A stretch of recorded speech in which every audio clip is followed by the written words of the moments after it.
receive warm greetings from His Excellency President William Ruto, who has consistently championed clean cooking as a cog in Kenya's economic transformation. He has rightfully affirmed that universal access to clean cooking is not only an environmental or health priority, but a pillar of our nation's economic renewal. Clean cooking is ultimately about people, their health, their dignity, their livelihoods, and their future.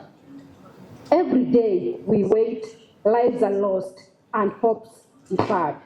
By each act of courage and leadership, we can secure resilience and brighter futures for generations. Every year, more than 800,000 lives are cut short by toxic household air. 200,000 of them are our children under 5.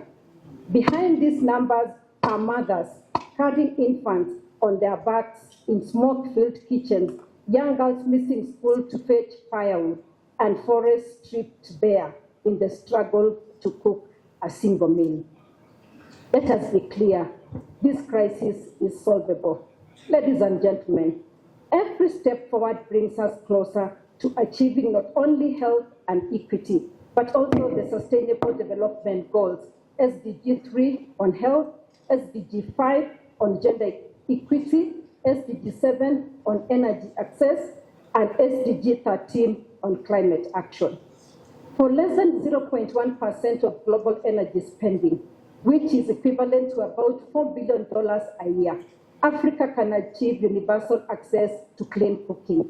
This will save millions of lives, protect our forests, empower our women, and unleash Africa's green future. This is not a cost. It is the smartest investment we can make in humanity. We are already seeing what is possible. At the 2024 Paris Clean Cooking Summit, the world pledged $2.2 billion. In Kenya, through our National Cooking Transition Strategy, we have tripled access in a decade, from just 10% in 2013 to 31% by 2023. We aim for universal clean cooking by 2028. Pledges alone will not suffice. Pilots alone will not carry us forward. The time for decisive delivery is now. Through my office, 4,000 women have been trained as clean cooking ambassadors, and we plan to expand this initiative to community health promoters across our 47 counties in Kenya. Ladies and gentlemen, in Soy, a quiet farming town in Kenya, about 400 kilometers west of Nairobi, I recall the story of mothers who embraced clean cooking lessons that transformed life in their homes. Gatherings are not healthier, and children study safely. These women remind us that change is not about promises. It's about everyday choices that move up in the right direction.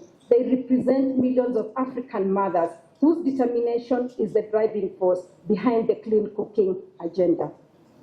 In 2023, at the first African Climate Summit, several outcomes were adopted. The African Union Nairobi Declaration recognized clean cooking as a priority for Africa's just transition. During the summit, I convened a high-level session on the role of women in the energy transition in Africa, and we adopted the African First Ladies and Women Energy Leaders Call to Action for a Clean Energy Transition. Together, these commitments give us a common platform for bold action. These are not just words on paper. They are promises to our people, and we as women leaders must be the ones to make sure these promises are kept. To each one of us here today, let us close the $4 billion gap by unlocking new financing, empowering women and youth as innovators and entrepreneurs. Let us ensure that by 2030, Africa will be celebrated as a continent that turned smoke-filled kitchens into engines of health, equity, and prosperity. Let us lead boldly and champion this change together. Thank you, and may God bless Africa.